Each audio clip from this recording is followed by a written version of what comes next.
Ini jalan Kurung Tiga, arah Blangawi menuju Kurung Tiga. Ini tanggal 26 Desember 2019. Nah, jalan ini sudah dilakukan pemerasan untuk diaspal. Ini tas akhirnya.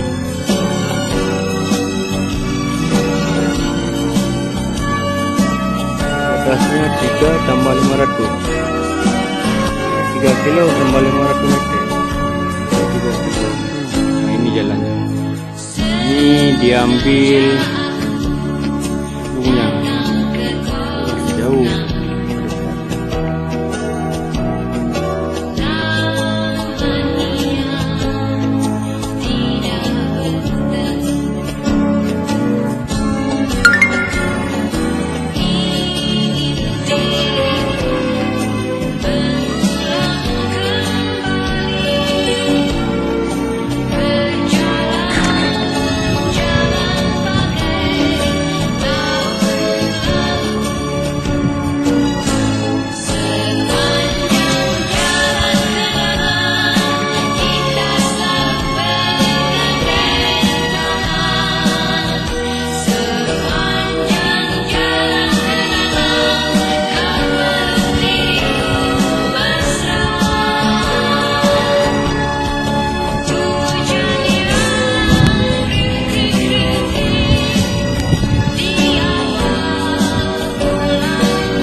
Ini jalan Blangawi Kurung Tiga.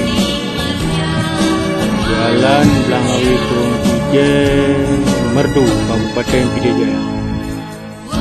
Sekarang sudah dibuat pengerasan untuk diaspal katanya. Katanya apa betul, saya juga tidak tahu.